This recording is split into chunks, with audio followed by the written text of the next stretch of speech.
sabemos que não é fácil, uma jornada que requer renúncias, requer sacrifícios, mas tenho certeza que todos aqui já conhecem esses desafios e estão preparados para enfrentá-los, né? Na nossa última versão, né, para quem já é ex-aluno sabe disso, né? Mas para quem não foi aluno nosso,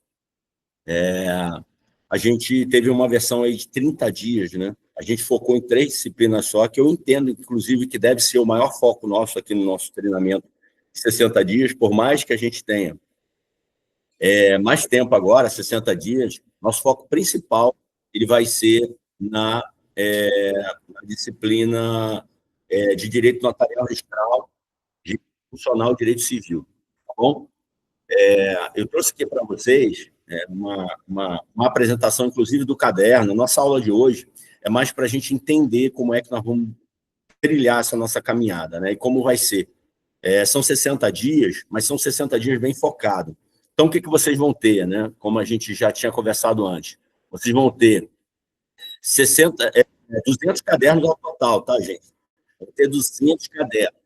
Cada um desses cadernos vão ter, no mínimo, de 50 questões. Pode variar de 50 a 75 questões, né? Mas vamos pensar em 200 cadernos com 50 questões diárias.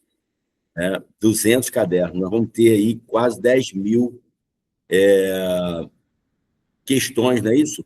Vou pegar aqui 200 vezes 50, 10.000 questões trabalhadas durante todo esse projeto.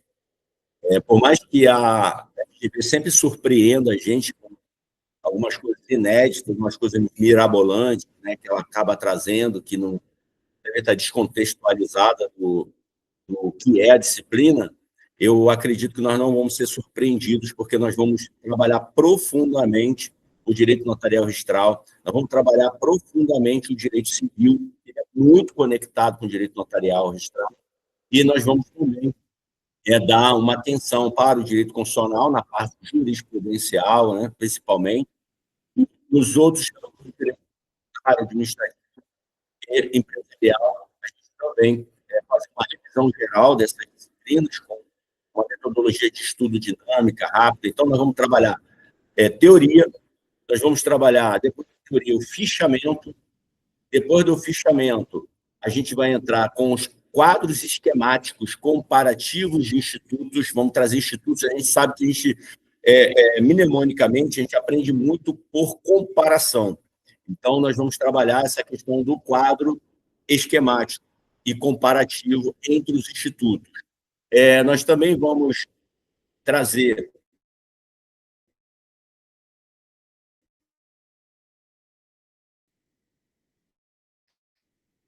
os flash memos. Então, para cá, pelo menos 50 flash, pergunta e resposta rápida, pergunta e resposta rápida, pergunta e resposta rápida, para fixação e memorização, tá? E depois disso, nós vamos para 5 questões anteriores, antigas da FGV, e depois mais 5 questões inéditas da FGV também sobre aquele tema do caderno. Então, nós vamos ter 10 questões, de 10 a 15, né?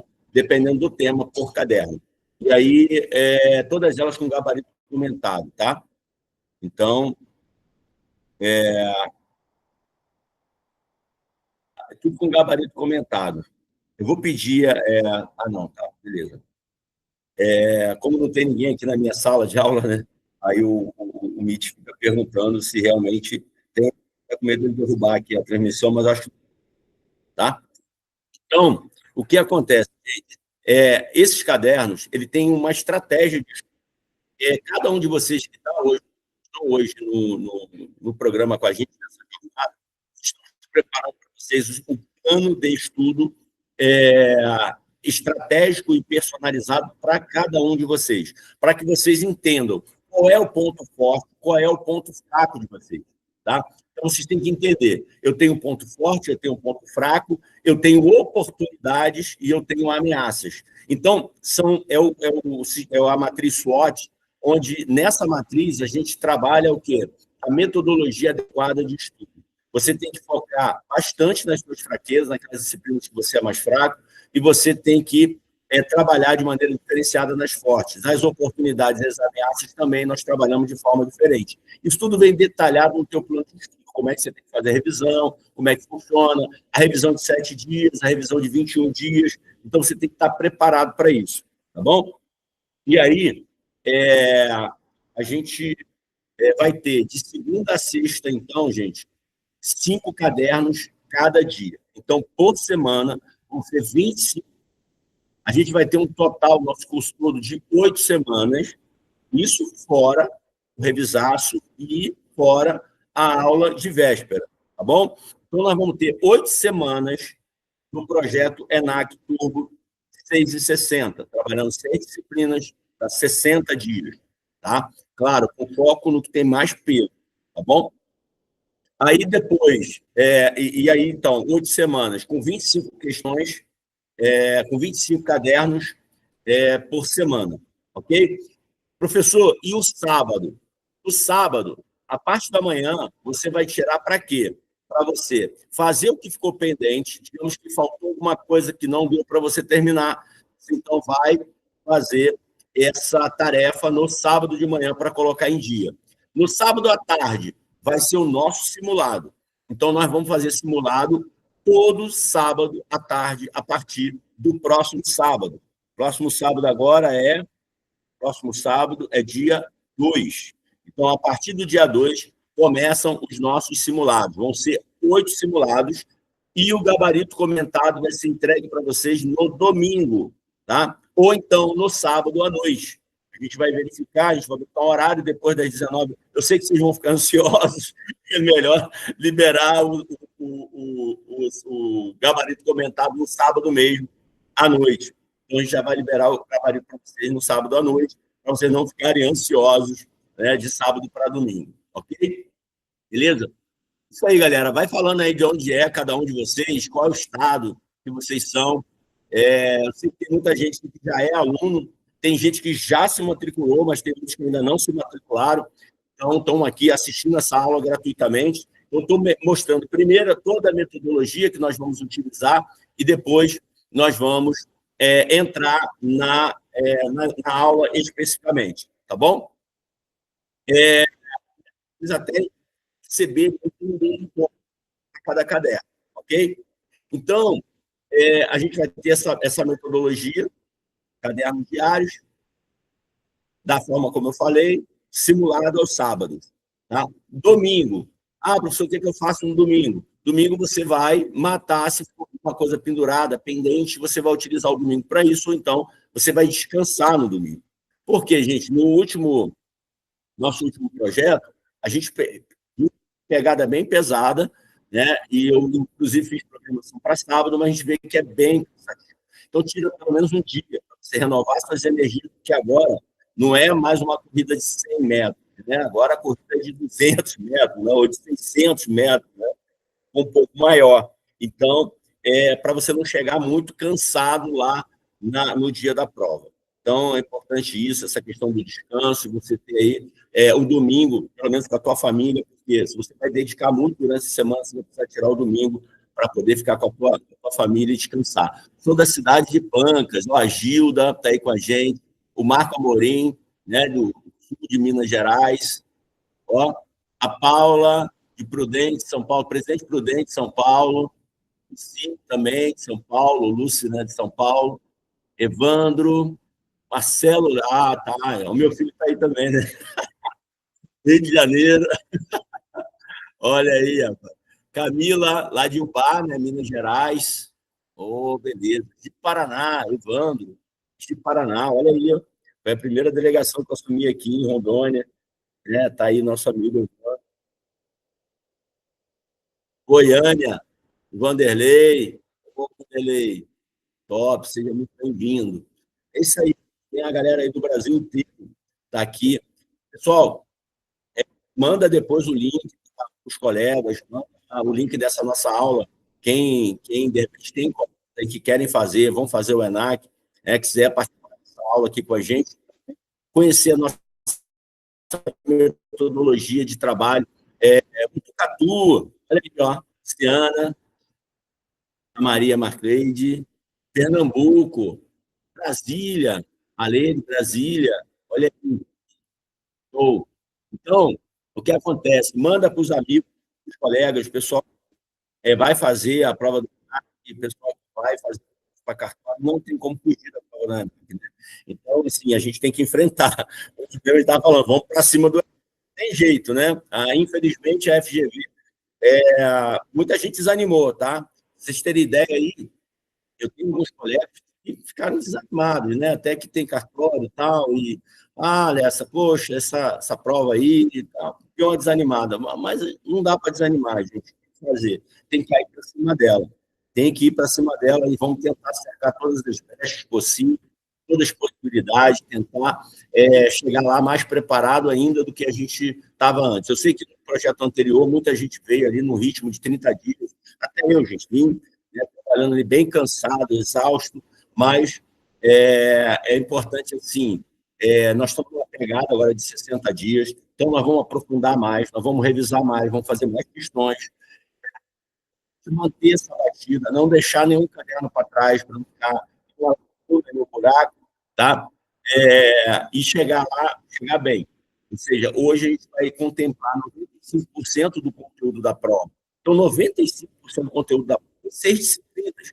Então, se você parar e analisar, você está pegando 60% do edital, que equivale a 95% da prova que você vai fazer. Isso é estudo estratégico, entendeu? Não dá para estudar tudo, tá? Você tem que ir naquilo que realmente vale a pena. A gente tem pouco tempo.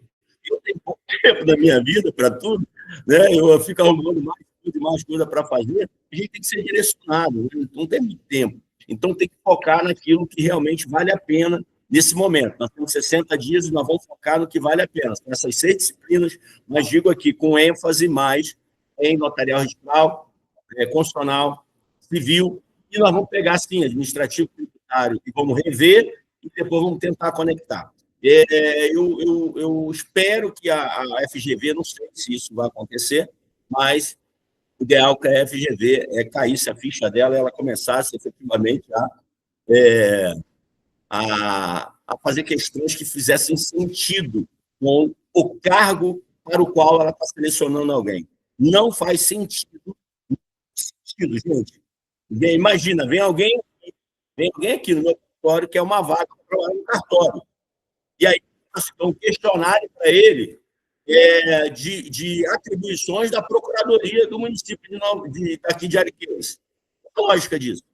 Eu faço um questionário para ele me responder, está relacionado à atribuição, sei lá, do delegado ou de um escrevente judicial. Não tem lógica isso, né?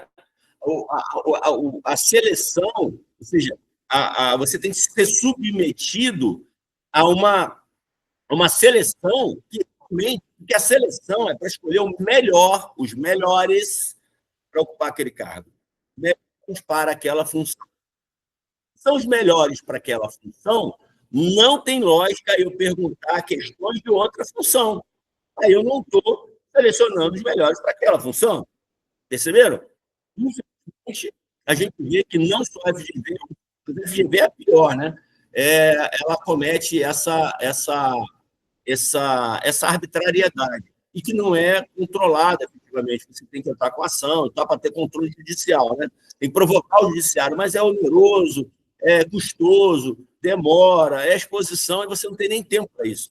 É isso que aconteceu no último MENAC, foi isso. Muita gente não tem tempo para ficar brigando, com a, a banca, né? Olha aqui, gente, ó, a gente tem aqui a Ângela aqui de Ariquemes, ó, que legal, Ângela de Ariquemes, seja muito bem-vinda, Ângela, muito bem-vinda. Porto Velho, tá? Rafael de Porto Velho, sejam muito bem-vindos, gente, muito.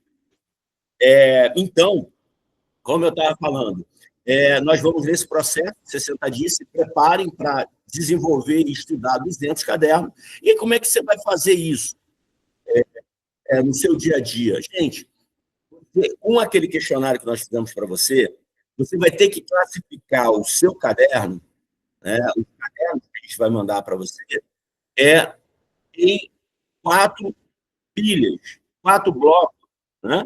O bloco das forças, ou seja, aquelas matérias você é forte, ou aquele caderno você é forte, você conhece bem aquele tema, então naquele tema você já pode pegar aquele caderno e já botar aquele, pô, fui bem esse caderno aqui, esse tema que eu conheço, de repente eu nem sou tão bom em direito civil, mas para esse tema aqui, eu conheço bem esse tema.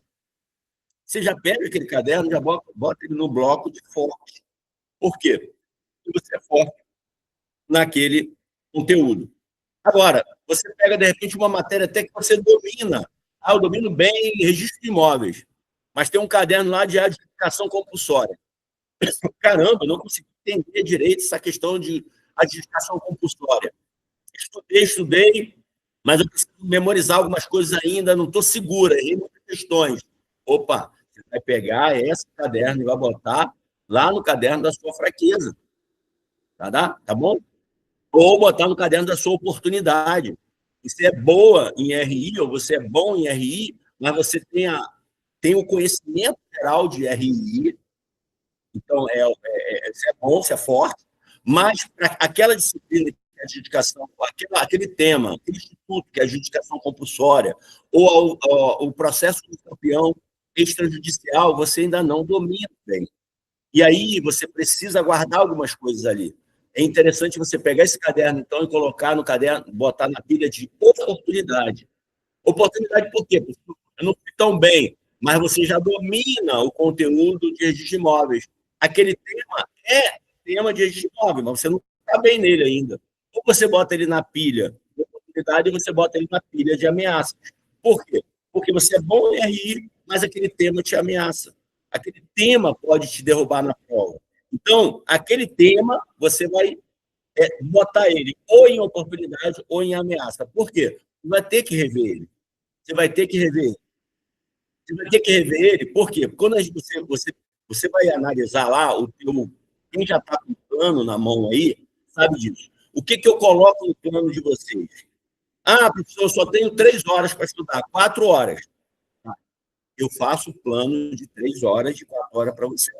Só que aí eu coloco, sobrou tempo extra, vai que um dia, você, ao invés de ter 3 horas, 4 horas, você aquele dia ficou de folga.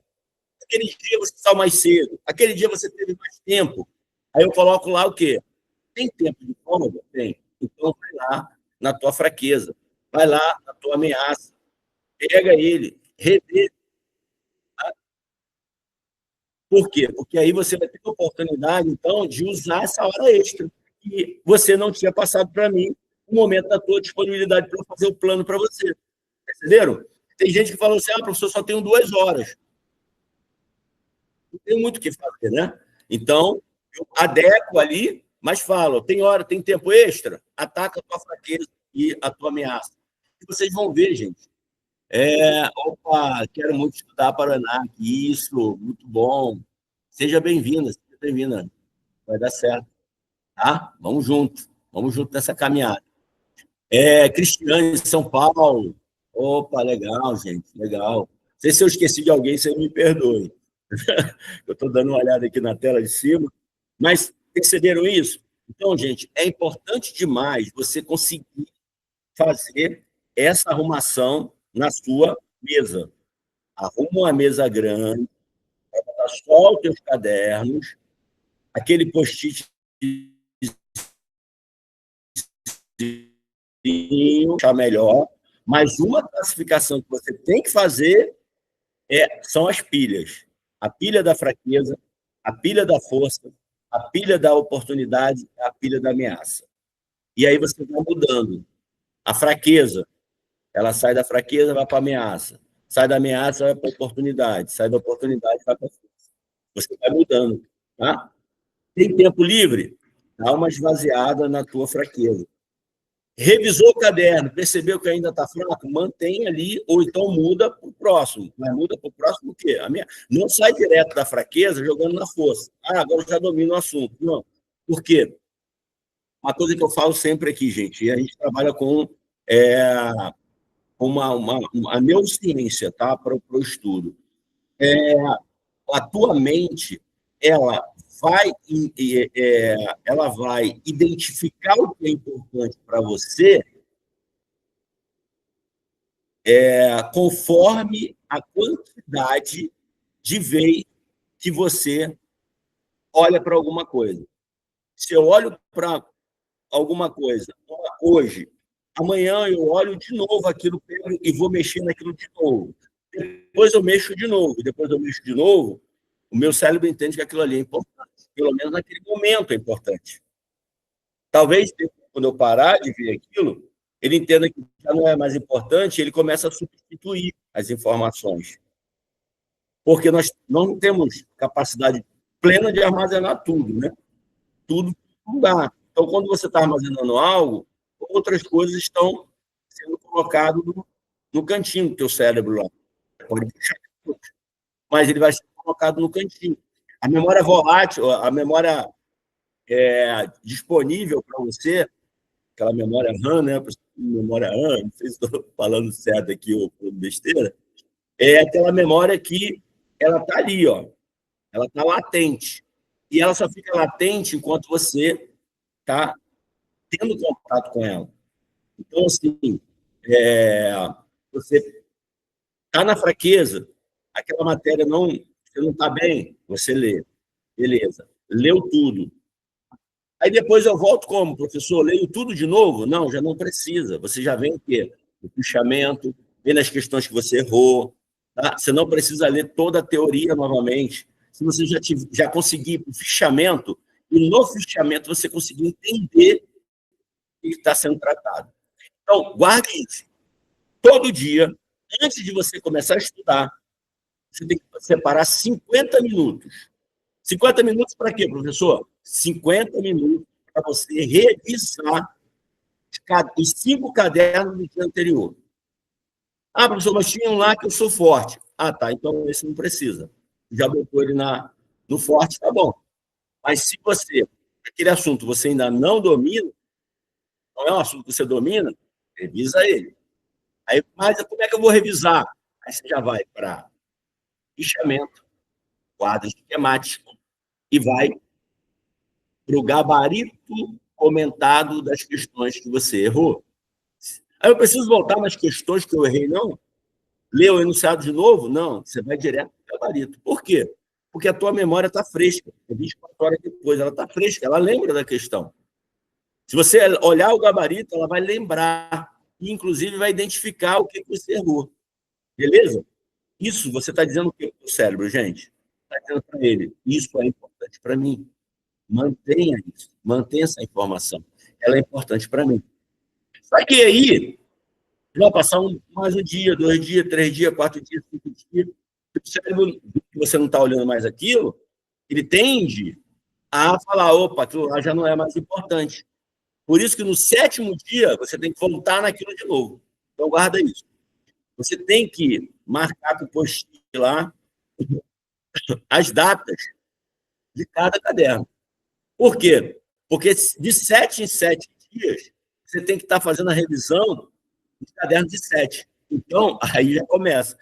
Professor, não é revisão, é 50 minutos para revisão? Sim, 50 minutos para revisão dos cadernos de 24 horas. Mas você precisa de mais 50 minutos para a revisão dos cadernos de 7 dias. Então, você já vai levar 1h30 ali. Claro que, de repente, determinadas matérias você está bem, você está ali já dominando alguma coisa, você não precisa levar tanto tempo. Isso vai depender da velocidade de cada um. Mas eu acredito que uma revisão você faça no máximo 10 minutos de cada caderno. Por isso que eu falo 50 minutos. Mas, de repente, um desses cadernos você já eliminou ele, por quê? Você é forte, já botou ele na pilha do forte. Você vai revisar, mas revisar o quê? Revisar os fracos. Tá? Você dominar, agora, professor, eu quero revisar os 5. Eu fiz os 5, é melhor ainda. Porque a gente está aqui lidando com que muitas vezes não tem tempo no dia a dia, né? Trabalho ali, né? Mas você tem aí 4, 5 horas por dia, você pega, então, 5 cadernos de 24 horas, mais 5 cadernos de 7 dias. Então, você vai revisar quantos cadernos por dia? 10. Revisa 10 e faz 5. Todo dia você vai fazer isso.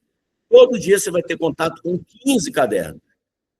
Revisa 5 de 24 horas, 5 de 7 dias e depois os 5 que você tem que fazer no dia. Esse projeto eu botei para aquele projeto que a gente tinha de 30 dias. Se você achar interessante, se você tiver tempo, só para quem tiver tempo adicional, você pode fazer a revisão de 15 dias. Tá? Se você achar importante, achar interessante, então você vai pegar 24 horas, 7 dias, 15 dias. Tá? Aí fica bom. Aí fecha melhor ainda. Por quê? Porque tu vai reafirmar para o teu cérebro que aquilo ali é importante para você.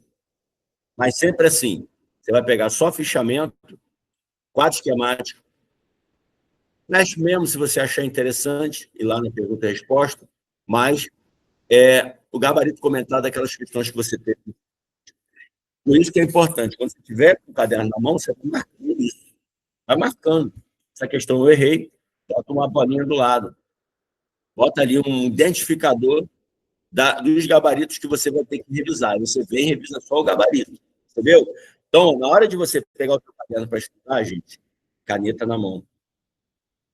Principalmente, de preferência, colorida. Aí a preta você marca uma coisa, vermelha você coloca outra, então escreve do lado. Voltar nela. Errei. Entendeu? Bota nela. Você vai voltar depois só para ler o gabarito completado. Ok? Essa é a estratégia que você vai utilizar no seu caderno. Legal? Beleza? E no simulado, professor? Simulado ideal nós vamos fazer o simulado no sábado. Então, no sábado à noite, eu vou liberar o gabarito para vocês. E o que vocês vão fazer? Estudar o gabarito de vocês. Então, vocês vão ter o domingo para estudar as 100 questões que você foi submetido no sábado. Tá? Vai ter, então, aí o dia inteiro para poder rever todas essas 100 questões. E vão ser 100. Eu pensei inicialmente até fazer 95, tá? Mas não vou fazer 95, não. 95 é a nossa quantidade, né? Vou botar mais 5 de direito notarial registral. Então, ao invés de botar 60, vou botar 65. Eu queria botar 95, porque vocês já fossem fazendo teste de vocês para 95 questões, você acertar mais de 60%. Esse era o teste que eu queria já fazer com vocês. Entendeu? Vocês ir fazendo o simulado e percebendo aí que vocês já estão ultrapassando os 60% ou não. E entender onde é que você errou. Inclusive, gente, o simulado ele é importante por quê? Porque ele vai dizer para você onde é que você errou mais. Eu vou fazer o simulado da forma da prova. Não vou fazer igual eu fiz da última vez, que a gente fazia o simulado conforme o conteúdo da semana. Então, se não tinha nada de tributário, por exemplo, nada de constitucional, não tinha nada de constitucional no simulado. Né? Então, acabou acontecendo muito isso. A gente treinou muito civil, constitucional, acabou não treinando muito, né? Porque a gente foi ver mais no finalzinho e aí a gente vinha muito com aquele notarial registrado. A gente agora vai botar igualzinho. Aí eu não sei, eu acho que eu vou botar para votar aqui. Vocês preferem o quê? 100 questões ou as 95? E como a gente está trabalhando em cima de 95%, o ideal era as 95 questões. E você, com 95, você já tem que fazer 60% da prova. Tá? Então, vota aí. Vamos votar aqui. Quem prefere 95, quem prefere 100, para ver quem vai ganhar. Por quê? Esse 100, né, você vai acertar mais de 60%. Mas perceba, se a gente treina com 95, a gente sempre está treinando abaixo, né? 5 a menos. E se você passa de 60, você ainda tem 5 lá que você vai chutar lá, ou que você vai ler, né, no final, sempre deixa por último, né? Mas você vai chutar e se pode acertar ou não, né? Mas você não pode contar com ela. Né? O ideal é isso, você não contar com essas 5. Então, o que vocês preferem? 95 ou vocês preferem simular realmente o nosso projeto aqui, 95, treinar em cima de 95 questões ou treinar em cima de 100? Diz aí o que vocês acham, o que é melhor. Vamos votar aí, pedir a equipe aí para poder somar aí o que vocês acham melhor. Tá bom? Porque o 100, você treina a questão do tempo, né? Você consegue treinar o tempo. São 5 horas. E é uma coisa que a gente faz aqui, gente, treina o tempo, treina o tempo, treina o tempo. Tá? Por quê? Porque o tempo é muito importante. E uma...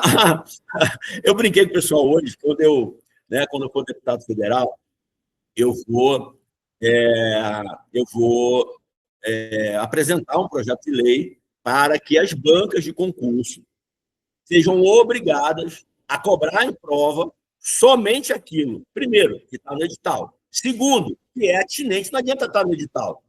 Tem que ser atinente ao exercício, à função que a pessoa vai exercer.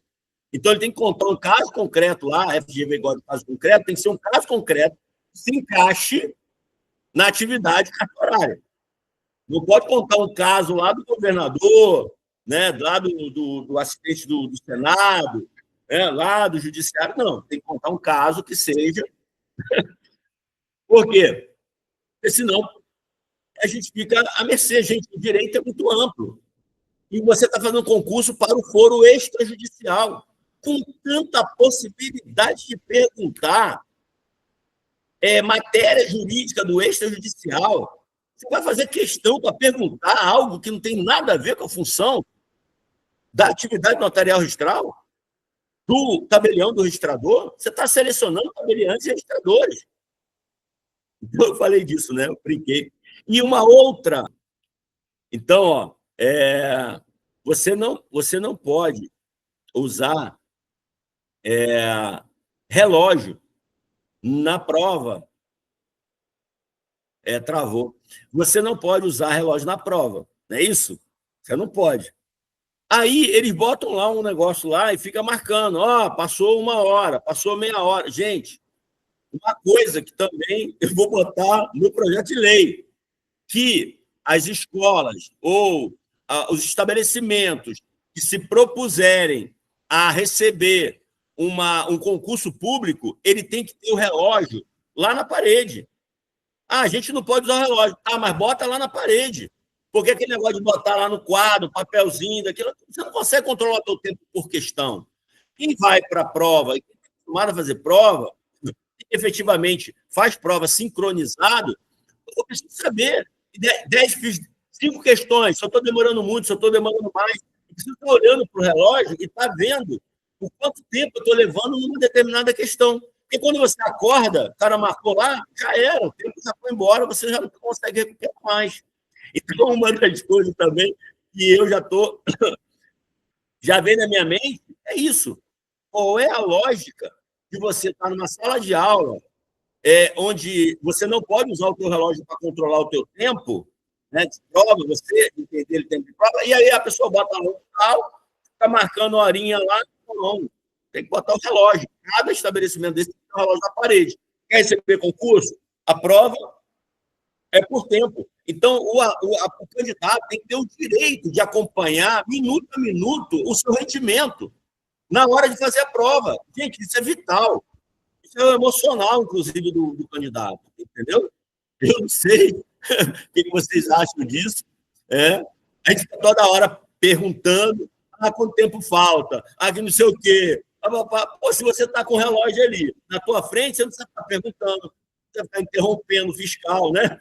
Atrapalhando o colega. Então, é uma coisa que tem que ter. O estabelecimento, ele quer receber, ele coloca lá um reloginho de parede que não custa R$10, gente. R$10, bota lá um relógio lá na parede que vocês possam ver. Pronto. Eu acho que isso aí é muito importante, né? Verdade. Então, a questão de controlar o tempo. Eu sei que, por exemplo, poxa, professor, é bom simulado com 100, porque eu vou controlar meu tempo. Você trabalhar o tempo. E com 95, você vai trabalhar o quê? A quantidade de erros e acertos. Tá bom? Mas depois vê o voto aí, gente. Vai votando aí. Quem vota 100, 95 e tal. Eu vou colocar o que vocês definirem. Quem ganhar depois, né, o grupo que ganhar, é o que nós vamos fazer. Tá bom? Beleza? Bom, eu vou pegar aqui agora, vou fazer uma apresentação para vocês. Acredito que vocês estejam visualizando. Gente, nós vamos começar a falar aqui, e eu vou mostrar para vocês, na verdade, como é que é o caderno, tá, gente? Por quê? Porque o mais importante é você aprender e entender como manusear esse caderno, como você utilizar esse caderno como uma ferramenta. Por quê? A estratégia do nosso curso é o quê? É juntar o tempo que você levaria pegando material, juntando tudo para poder estudar. Eu já entrego isso para você pronto, mastigado, para você o quê? Você ir direto no foco, você não perder tempo precioso da sua preparação organizando material ou fazendo consultas. Tá? Então, ele já vem mastigadinho para você. Tá? Então, aqui, outra coisa, vocês vão perceber que durante o nosso curso, eu fiz isso nos 30 dias, e agora nós vamos fazer agora no ENAC de 60 dias, né? 60 dias.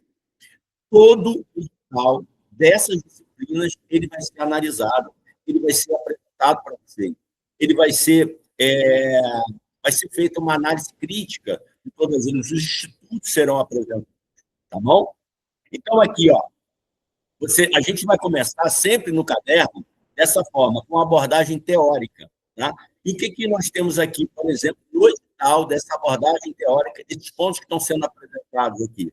As noções gerais, natureza jurídica do serviço notarial de registros, princípios que regem a atividade, finalidade e função social da atividade notarial. Aí eu trago aqui, qual é a natureza jurídica dos serviços notariais de registro, gente? Está lá na Constituição Federal. Vamos buscar lá. Artigo 236, ele diz o quê? Que os serviços notariais de registro são exercidos em caráter privado, por delegação do poder público. Então, perceba, é um serviço público que é prestado por um particular em caráter privado, por delegação desse poder público que detém esse poder. Ok? Dispositivo vincula os delegatários à fiscalização do Poder Judiciário, assegurando a natureza pública do serviço, ainda que prestado por um público. Então, guardar isso. A fiscalização outorga é dada pelo Estado.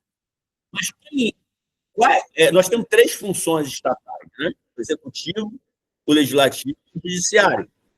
Qual é a função estatal responsável pela outorga da delegação? O poder público, é o Estado que está outorgando, e tem um dos poderes que vai outorgar. Esse poder é o poder judiciário, aqui no Brasil. Isso é importante entender por quê? Isso é uma peculiaridade brasileira. Se você for, por exemplo, para a Argentina, não é. Lá é o Ministério da Justiça. Então, você vai ter o quê? Um outro poder delegando essa função. Percebam? Isso pode mudar de país em país, mas sempre quem vai dar essa delegação, quem vai dar essa outorga é o Estado, através de um dos poderes, que aqui, no Brasil, é o Poder Judiciário. Tá bom? Mas entendam, é um serviço público estatal. Tá? O artigo, aí a gente tem, isso está na Constituição, então o fundamento constitucional traz a natureza jurídica nossa. Ok? E nós temos o Estatuto dos Notários Registradores, que é a lei dos notários registradores, é a 8935. Isso é o nosso estatuto. A 8935 traz tudo relacionado à nossa atividade, o nosso comportamento, os nossos deveres, os nossos direitos, as nossas sanções, está tudo na 8935.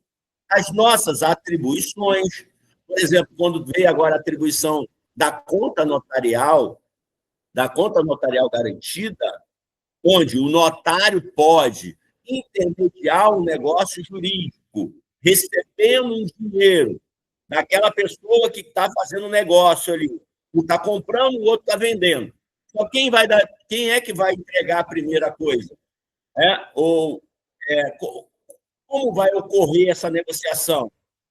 Esse dá o dinheiro primeiro, o outro dá o negócio primeiro, tá? Coisa primeiro. Então, para não ter conflito, não ter essa dificuldade, surgiu a conta notarial garantida. A conta notarial garantida, por exemplo, você vai comprar um imóvel. Primeiro, a pessoa assina a escritura para você pagar, ou você paga primeiro para depois ela assinar a escritura para você? Não é? Não é? Você leu, mas isso aí? Não? Outra coisa, muitas vezes você está querendo um negócio, a pessoa quer uma entrada. Olha aí, o maior perigo, gente, está nas entradas. Não nem na hora de você fechar o negócio ali. Mas, por exemplo, o cara fala assim, eu estou com imóvel para vender, mas você tem que me dar uma entrada para eu garantir e segurar o negócio para você, porque você ainda tem que levantar mais uma parte do dinheiro. Você vai entregar esse dinheiro à pessoa? É o momento de você procurar o notário para depositar esse valor numa conta notarial garantida. Você vai para o cartório, procura o cartório de notas. Hoje, qualquer cartório de notas pode fazer isso. Isso é o artigo 7º-A da 8935, entrou lá no nosso estatuto. Se você pegar a 8935, artigo 7º-A, então, você procura um notário. Quanto é? É 1 milhão o imóvel. Você tem que dar 200 mil de entrada. O cara segurar o negócio para você. Você vai depositar os 200 mil na conta dele? Vai confiar? Então, o que é o ideal? Que você procure o notário, diga que você está comprando o imóvel, que vocês estão fazendo essa transação, que você vai, então, depositar a entrada já no cartório e que você só vai pagar a diferença, ou aquele dinheiro só vai ser entregue para o vendedor quando a escritura for assinada, ou quando o documento for assinado, ou o contrato promessa de venda for assinado. Ou seja, gente, esse dia eu estava até conversando com meu filho sobre isso. O que tem de golpe no mercado aí? Golpe, de gente que pega anúncio de uma coisa, de alguém que anunciou, e se passa pelo vendedor, né? Se passa pelo vendedor, e aí, o que acontece? De repente, você está fazendo negócio com um estelionatário, achando que você está fazendo com o vendedor. Teve vários casos assim, da pessoa depositar o dinheiro, dar entrada e chegar lá na hora para pegar o bem, para dizer, não, o meu Pix é esse daqui. O meu Pix é esse daqui, já aconteceu até com o meu filho. Meu Pix é esse daqui. Aí o cara falou para ele, não, mas eu já dei uma entrada. Não, você não deu entrada nenhuma, não. Eu sou fulano de tal. Não, mas o cara que ligou para mim, que negociou rápido, nem conheço. Olha só. Então é complicado. Vai dar uma entrada? Não, peraí. Eu vou dar uma entrada assim, já liga para o cartório. Cartório, eu estou fazendo negócio assim, assado. Você tem a conta notarial garantida? Aí tenho. Eu posso, então, fazer um Pix para essa conta? Me passa os dados da conta, do cartório. Você vai lá, então, já faz o depósito na conta do cartório e aquele dinheiro fica seguro lá até terminar o negócio jurídico. Gente, garantia. Vai ter um custo disso? Vai, custa emolumentos. É um emolumento que vai ter, né? Porque a responsabilidade do tabelião também, por fazer esse trabalho, é um trabalho, né? E aí, o que acontece? E outra coisa, esse dinheiro, ele fica garantido. É um dinheiro à parte, segregado, ele não pode ser penhorado nem por dívidas do vendedor, nem pelo comprador, e nem por dívidas do tabelião. É uma conta segregada. Então, percebo, isso é uma novidade. Isso é uma nova atribuição. E onde é que entra essa nova atribuição, professor? Na 8935, que fala das nossas atribuições. As atribuições que nós temos, ela vem pelo Estatuto 8935, que são dos notários e registradores, e os registradores têm uma lei específica do registrador, que é a Lei de Registros Públicos no Brasil, que é 6.015. Então, lá, o registrador tem mais atribuições lá na 6.015. Por quê? Porque lá é a atribuição do registro público. E aqui, no 8935, é a responsabilidade e atribuição dos registradores. Lá é do registro. O registrador fala da pessoa, da atividade. Ok? Beleza? Então, artigo 1º, define os serviços como exercidos por delegação do Estado. Está vendo? Quem dá a delegação é o Estado. Mas ele dá através do poder judiciário. Existe concurso público para ingresso na delegação. Gente, guarda isso. Sempre concurso público. Tá? Sempre concurso público. A doutrina majoritária deixa claro, né? O serviço é público por natureza, indelegável, tá? Tanto que o tabelião, ele não pode delegar para outro esse serviço. Eu recebi a outorga, eu não posso delegar para outra pessoa. Tá? Eu que tenho que exercer pessoalmente. Tá? Eu não posso terceirizar o meu serviço. Tá bom? Claro, você pode terceirizar atividades que é autorizada pela lei. Por exemplo, o tabelião de protesto, ele pode terceirizar a remessa da intimação? Pode. Ele vai terceirizar a remessa da intimação. Mas quem é que está intimando? É o tabelião. Ele que confecciona a intimação, ele que envia a intimação, ele que dá pública naquela intimação. Mas você pode ter o quê? Uma empresa de remessa, por exemplo, o correio. Você pode ter um preposto teu que vai lá levar. Você pode ter uma empresa terceirizada de transporte, vai lá levar, prestar um serviço para você, cartório. Tá? Então, a função ela é estatal e indelegável. Tá? Mas, claro, você pode ter o quê? Você pode ter na tua atividade meio, não atividade fim, na tua atividade meio, a terceirização. Inclusive, é uma indicação da própria Suprema Corte. Né? A STF já se posicionou nesse sentido que a administração é mais eficiente para a administração pública, inclusive, a terceirização da atividade meio, atividade